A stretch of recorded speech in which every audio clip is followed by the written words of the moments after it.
What made your ex the crazy ex? When he called the police to tell them I was receiving drugs through the mail slot in my front door, then parked in front of my house after he put drugs through my mail slot. When the police arrived to talk to me, my neighbor told them they had seen him do it and that he was still sitting in his car on the street watching. He was then arrested and charged with possession, distribution, and violating a trespassing and restraining order. She was verbally, emotionally, financially and, eventually, physically abusive. She used to threaten to call the police and say I raped her or to get me deported, before I was a citizen. Went to counseling because she insisted the problems were all on my side, and after 2 sessions the counselor called me privately and told me to get out ASAP. She pissed on my living room floor, hit me with a frying pan and kicked a police officer square in the nuts. He put a tracking app on my phone, put cameras in our house, and would refuse to go to events with me but then show up and sit outside in his car watching me. Broke into my house, stole my dad's phone, and wrote a letter on the back of my door in Sharpie. I love you, rocker man, and I always will. Love, Jessica. At least a note made it easy for the cops. Oh, and she ate my ducking pizza. She flatly informed me during that she had been planning to cheat on me with my best friend. And then she succeeded and I lost my best friend. And eventually she cheated on him and called me asking to make up. Like what? Oh, so many things.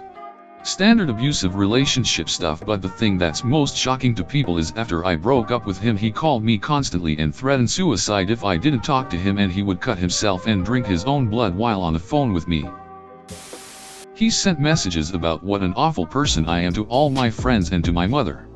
The one to my mom also included a suicide note. He also sent me a picture of him setting fire to a stuffed animal that was supposed to symbolize our happy years. After telling him I wanted nothing to do with his drama, he got some of his friends to text and call me non-stop for nearly a full week. Apparently if I responded they were to convince me I was the dramatic one. He and his friends also would pop in randomly to my place of work after that, leaving BS complaints with management. Half the time they'd be ignored. B/C they'd make a complaint without making sure I worked that day though. LOL. Was pretty uncomfortable that these LGBT plus activist folks basically forced me to out myself at work to explain to my bosses what was going on. Took a new phone number, new apartment, and new job to finally shake him off my back. Wanted me to start a poly relationship with him and the gal he cheated on me with after I initiated the divorce. Got raging drunk when he thought she was cheating on him and tried to leave her place with our kids in the car. How I learned to appreciate the GF. She stopped him and called me. Told my first post-divorce BF a whopper of a tale about why our marriage ended with me being portrayed as the one who cheated on him with another couple. When I was 20 I had been living with my best mate for 18 months and her BF, who turned out to be a horrendous slob, moved in and packed a house full of stuff. He was 30 and in a bit of a rough spot between jobs because he got caught stoned at work. I've no bother with stoners, but he worked on a high-reach forklift in our city's busiest warehouse. Think 4 acres of floor space, 1-2 m high racking with 24-hour shifts and a couple dozen forklifts constantly running. 6 months after he moved in she finally got sick of begging him to sort out his stuff and started tidying and organizing. She threw away a shopping bag of old takeaway rubbish, and the only other thing that went in there was bits of a broken disc on the floor of the garage where more of his stuff was stored. When he got home he went mental. We had a handful of friends around and he stormed in and threw a munched up rental PlayStation game case on the table and screamed at her in front of everyone about how he hadn't finished the game and how he couldn't return it to the rental store now and she had no right to touch his stuff. He'd show her how it felt when people didn't care about your things. He went to the driveway. We had waist-high fences and our driveway was only about 5 m long. Jumped into the roof of her car and peed on it while continuing to rave about respecting other people's things. The short and sweet version? He never confronted his father for demanding to see half-naked photos of me. He then lectured me about my reaction to the situation. She was the worst. She dealt with my shitty behavior way longer than any sane person would. Besides trying to get me to act more like Edward from Twilight, making out with some other guy at a party and then crying on my patio until 4 00 AM until I would let her in. LOL nope. Not working through her demons from past traumas. The thing is, being with her really highlighted how much I needed to do the same with my own demons. We were kind of the same in that when we were sober, we got along really well most of the time, but when there was alcohol involved, it was a roll of the dice to see which side of ourselves came out. After a couple years of that roller coaster, we ended up splitting. We kept in distant contact and she started dating someone sometime later and ended up marrying him and having a kid. I have since started dating an amazing woman and took the time to quit drinking and reconcile my own traumas. Sadly, she found out that she had cancer and passed away a couple years ago. It breaks my heart because I still see pictures of her husband and daughter pop up on my Facebook feed. I know she was excited about this phase of her life and it seemed like she really had gotten herself together and in a good place. I had an ex which I deem as crazy for said reasons. Had a diaper fetish. They would wear a diaper and enjoyed wetting themselves in it and wearing all day after doing so repeatedly. Believed in ghosts. Claimed to see/hear ghosts. Also claimed to own a guitar that was possessed and made him play music. Walked into a school without signing in to pick a friend up only to end up getting the cops called on them and getting arrested. Apparently they thought he was a school shooter.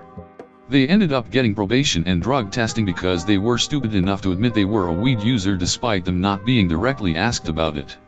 Had a friend who accused him of robbing a house even though he did not and continued to stay friends with said friend. Also this friend had a dog that mauled my ex and said ex still hanged around said dog and friend. Did indeed spend time in a mental hospital apparently for what I have no clue. And for the grand finale, he thought the world was the Matrix and I had disrupted it and that was why we were having bad luck.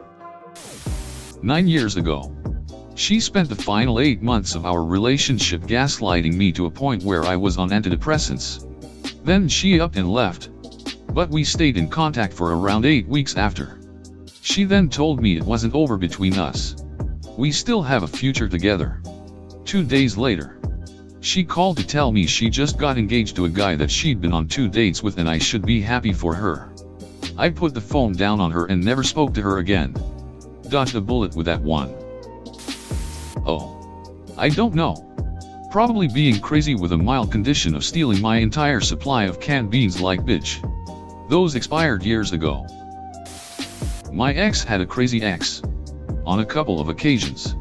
He bought the same ticket to the theater as we did, then proceed to eat at the same restaurant as we did.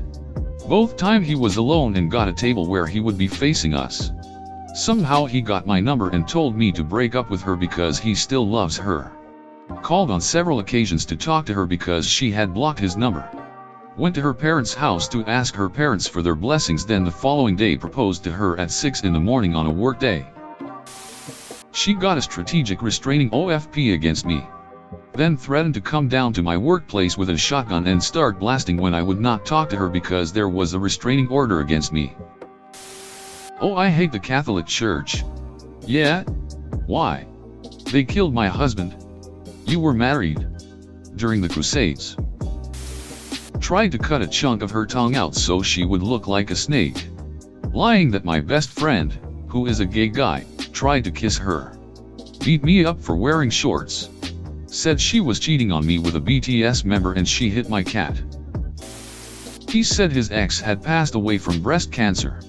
But that to save him from hurt, she'd broken up with him under the guise that she'd gotten drunk and slept with another guy. Nope. She definitely cheated and she was very much alive and well. This was just one of the many lies he fed me. But this was an absolute mind duck. Wasn't officially dating her, but after I broke things off and eventually started ghosting, she threatened to say I was gay on Facebook and that I used her body or whatever. Made no sense that a gay guy would use a female's body and I didn't care, but I finally got rid of her for good when I threatened to sue her since she had my nudes that I foolishly sent her when I was 17. Threatened to get her on a child pornography charge. She never caught my bluff cause I don't know how to sue someone. Probably several things. But the biggest is her spending almost $200 on concert tickets which were ultimately for herself while knowing full well that our long-term housing situation was unresolved and I was bleeding money. due in no small part to her demanding I help with many of her expenses. One of my exes believed she was an elf in Middle-earth in a coma and that this world was all just a dream world she was living in, but the only way to get back to her real life in Middle-earth she'd have to die of old age in this one. I didn't know any of this until after we broke up, and thought it was absurd and didn't believe it until our mutual friend started telling other people and blamed it on me. I got a text to stop telling everyone my secrets. During our relationship, our mutual friend would say stuff regarding elven love. I just sort of ignored it and didn't think twice, but it all clicked together afterward. We have not spoken since. She threatened during an argument once to deform our unborn child by intentionally smoking and drinking Pepsi while pregnant. She also thought I had Donald Trump's personal phone number for some reason. She broke into my apartment and folded my laundry. Before she left a post-it note on my desktop. Remember sticky notes from Win 7 or whatever? That just said sorry. And that's it. I come home to find my clothes folded and put away and a note apologizing to me for it. Fucking insanity. Got my name on himself after a week of knowing each other. Moved into the apartment next door, claimed it was just by chance. He currently works where I work and we broke up years ago. Dated this guy for a year. Turns out he was a psychopath and narcissist. He broke up with me in a very brutal way for no reason. I found someone else who's way better and perfect for me soon after. Since then he won't leave me alone, accusing my current BF of cheating and threatening to blackmail us, saying that he has proof my current BF has harassed girls. He also does this thing acting like different people on text messages when he texts by faking personalities and names and such. I block him and he gets new numbers to text off of. He's currently texting my sister telling her that he wants me back and spewing BS about how he misses me. It's been 2 years since we broke up and I've tried my very best to keep away and avoid contact with him at all costs. Me and my ex live in completely different cities, but some of his friends on my college campus have even tried talking to me to see if I'd take him back. My ex has openly admitted to keeping tabs on me and my BF and what's going on in my life. It's honestly creepy. Wonder when he's gonna give up.